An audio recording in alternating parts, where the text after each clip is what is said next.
Well, it's Chords and Coffee, and today, this is a first. This is a first. So tune in, stay with me. We're launching into a voyage of artistic discovery. This is a question and answer episode. Questions and answers. You've asked some questions, and it's been a while since we've actually just addressed that. Usually I do it with an episode of Chords and Coffee, but I thought it'd be fun just to hit a bunch of these all at once, and more importantly, just shine a light on the wonderful folks like you that watch Chords and Coffee whenever it is you get a chance to watch it. So with that being said, without further ado, let's just launch right into this. Number one! The first question comes from this guy, Music Production Videos 5019. Music Production Videos 5019. Man, first of all, you have some of the best questions. You, I can tell already, are a great musician because a lot of your questions have so much insight in them, but also they're just things I hadn't thought about, or they're great inspirational ideas for Chords and Coffee. Like this one says, he was asking, first of all, a question about the Cars and Guitars jingle. If you haven't watched that episode, it's out there. Anyway, but he said, I saw a video on Hall & Oates, Private Eyes. They use the 4 over the 5 chord in 4 places, which is really cool. But they occur at the 1 over 2 and 5 over 6 as well as the normal 4 over 5. I understand the normal function used as a 5 chord type thing, but the other 2 threw me. And they use it as a 4th time at the end of the intro and chorus. But this time on a flat 6 over flat 7. Crazy! I guess one is acting like a half of a backdoor cadence, flat 7 chord resolving to the 1, which backdoor, think of like on Layla after you have this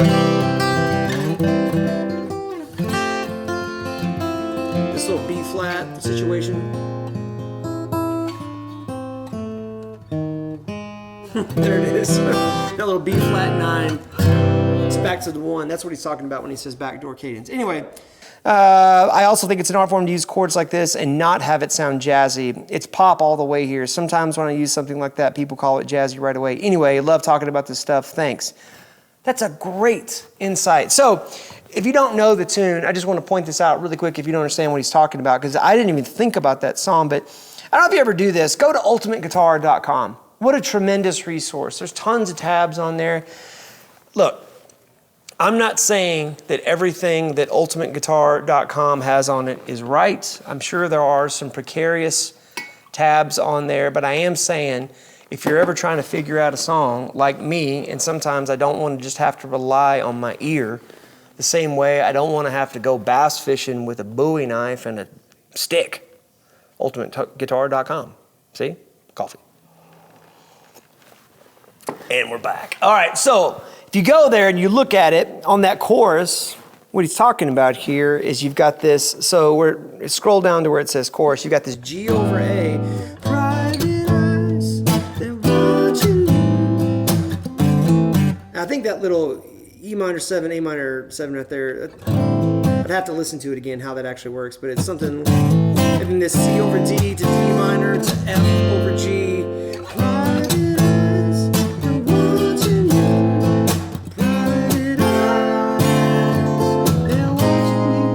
What's cool about that, and he was asking, how does the C over D to the D minor thing work? Well, to me, what happens is that your ear gets acclimated to this. And when your ear is getting acclimated to this G to this A, the same movement is the C to the D, but now it's almost like, think of it as a tonal center change. So you're going from G over A to A minor to C over D to D minor. It's like the same thing, it's just shifted over to this D minor tonal center versus this A minor tonal center. And then when you get to that F over G, we're already kind of feeling this sort of suspended, lifted feeling that the 4 over 5 gives. But the big surprise eventually is that they're watching you, watching you. And the way that I interpret that, yeah, it's like a minor 4 substitution back to C, right? That's a great question. Thank you for asking that, and thank you for all your comments. Next question. Number 2. All right, so this next one comes from Left Turn Larry 1974. Left Turn Larry's always got an interesting comment, and he says, wow, Look at Nate's face when the gain is cranked. King of stank face. I don't know if I'm king of stank face, but I have been told I have a frowny face from time to time. If you've been playing guitar for any length of time, you will lose control of your facial expressions. I can guarantee you that. Thank you, Left Turn Larry. Next question. Number 3. All right, this next one comes from Surrogates Dan. I think I'm saying that right. And Surrogates Dan says, great exercises. I can do some of this, but going back to train the fingers will help a lot. Now, Travis picking is another story. I'd love to see your take on where to get started or where to start getting that coordination together. If you've already done that one, I'll look it up. Thanks again. I tell you, as far as what Surrogates Dan is talking about is using, while holding the pick, using your other fingers, your middle finger especially, and then your ring finger. I think where to get started on that is that if you know like the descending thirds things for chicken picking, like that kind of thing, or even if you just take the pentatonic scale and just practice, playing the first one with the pick and the next one with your middle finger. I like to use the middle finger, and I'll tell you what you'll find is as your middle finger gets involved, 2 things will happen to you. 2 things. One will be your middle finger will get more dexterous and thereby sort of inform your ring finger getting there too. But the other thing is you'll start to develop a preference for one or the other in terms of like the sound of your fleshy finger grabbing the string versus the pick. So you might try that, just index or pick, middle finger, pick, middle finger, pick, middle finger, pick, middle finger. And then just kind of mix that up, play some licks where you're just getting your finger involved. It's really just one of those things. Get on that bicycle and pedal. 4. Okay, so this one is from Cosinus 912. Maybe somebody that's in mortgaging. Cosinus, need a cosigner? I don't know. Anyway, I'm probably saying that wrong. Forgive me if I am. But Cosinus 912 says, the shape at 1045 was a big aha moment for me. I always did this voicing with a Hendrix thumb over the neck on the 6th string and struggled a lot with muting it if I ever wanted to do a raking motion. For some reason, I never considered using a pinky. I love this kind of insight into other people's playing, just picking up some useful habits. Thanks for putting this out there. I'll tell you, that right there, my friends, that last little nugget that was dropped there, sometimes the secret sauce for you sounding like the player that you want to sound like, or players that you want to sound like, is just figuring out or learning how they think about music and how they think about techniques. It isn't necessarily the dexterity or the ergonomics of the technique itself. The real challenge is getting that thinking into your mind. So thank you. Great question. 5. All right, we got Grinning Picker 00, or is that Grinning Picker 00? Anyway, Grinning Picker 00. Enjoying these chords and coffee and the why behind the tones. I get confused with 7th or with 7 and 7th chords and 11 and 13 chords. Yeah, so when you say like a C major 7, that's a C chord that has a B natural in it. That's just part of the regular C major scale.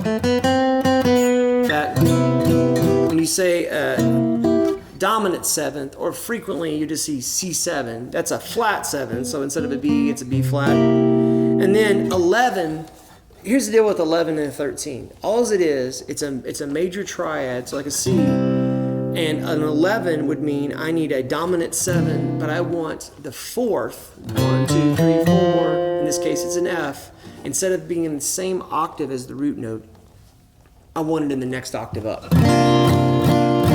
So I want that F on top, therefore it's more prominent. Same thing with the C13. A 13 is just a 6. 1, 2, 3, 4, 5, 6. And instead of having it down here in the same octave as the root, I want it up there in that next octave with the dominant 7, right? So that's all that's up with that.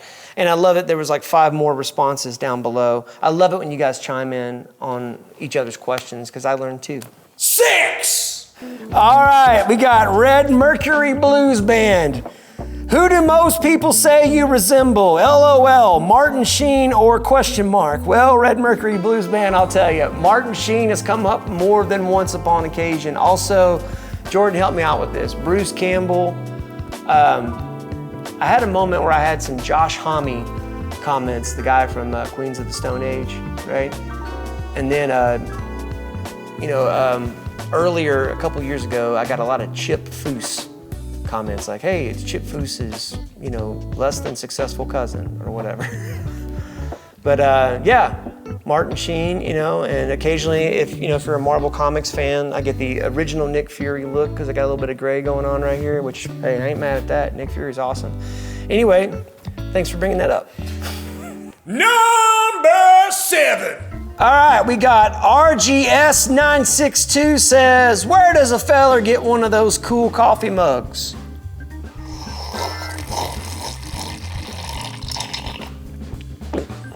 They're pretty nice. I'll tell you where you get one.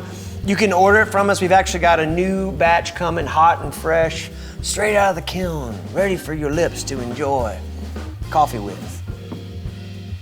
Send me an email, Nate White, NATEWHITE @palenmusic.com, and I will put you on the list, my friend. I want to get you a coffee mug. 8. All right, this one comes from old Paul Howe. Paul, we love you, man. Paul Howe, 8962 says, these two guys are awesome together. Talking about old Mike. Mike should be a regular on Chords and Coffee. Very inspiring.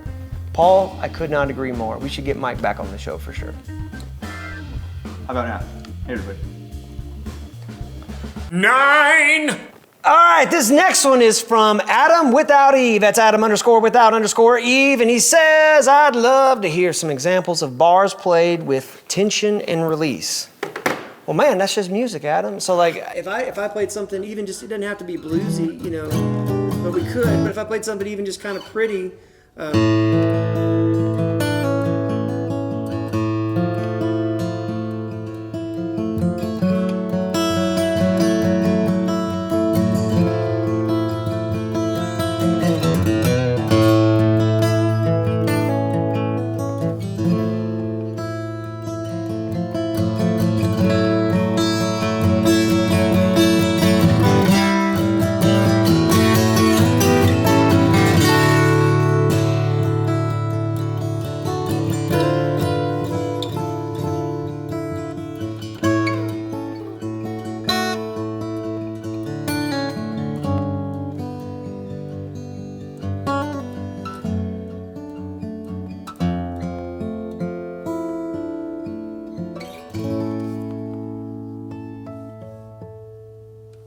there was some tension and release in that.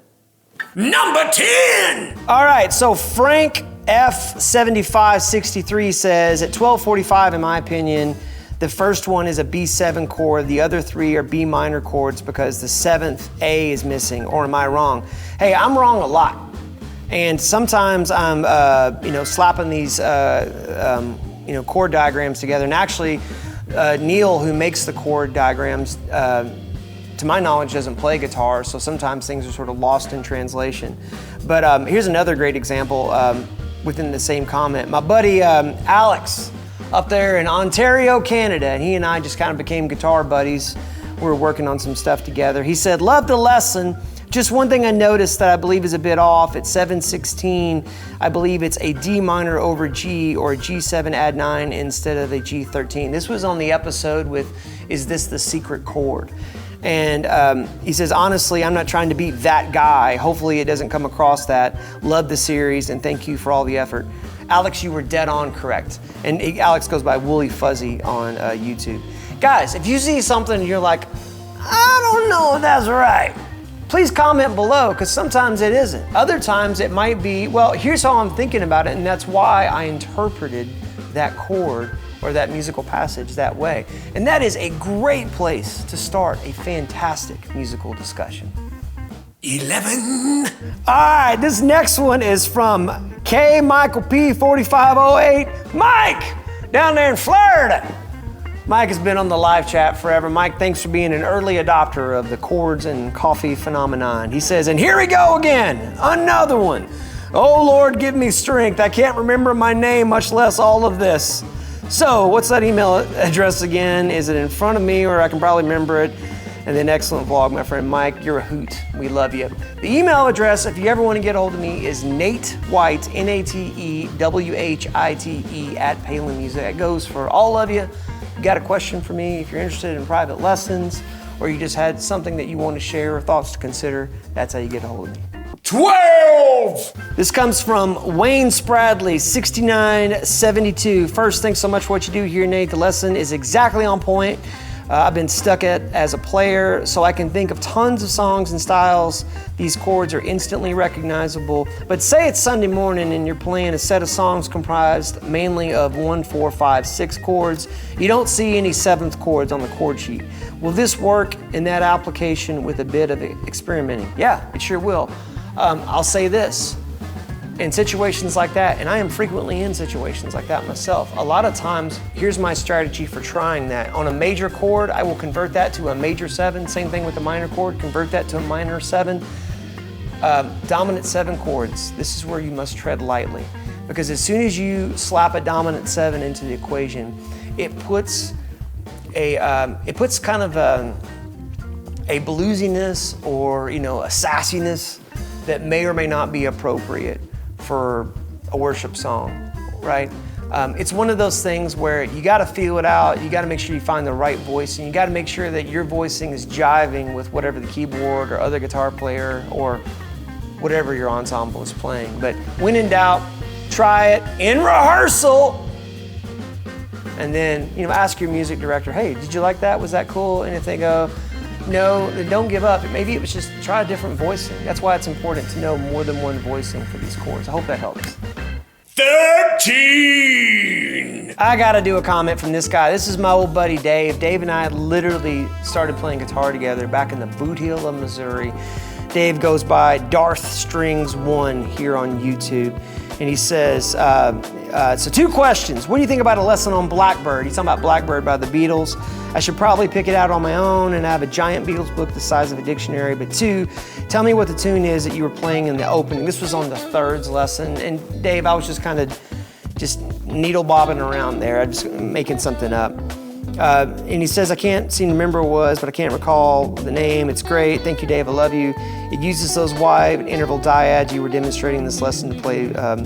I think about the guy from Backhat you had on a while ago where he said in his trio he would try to strip the chords down to bare minimum, often the root and the third to denote a major or minor. Yeah, a lot of times if you'll play smaller voicing chords, especially when you're playing in a band, it makes your bigger stuff sound even bigger.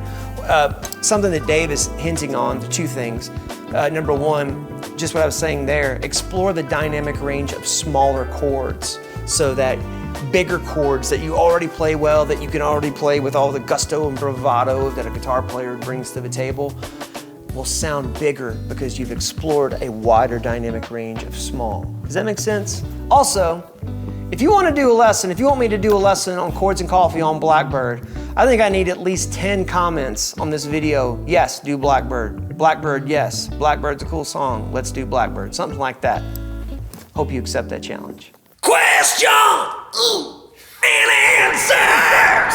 So, this episode is all about us helping each other, but also hopefully setting a precedent where you feel the freedom and just the open invitation to not only ask questions, but if you see something that doesn't quite look right, your comments are important to me. This is how we build community. We do this every Saturday morning at 9 a.m. Central Time.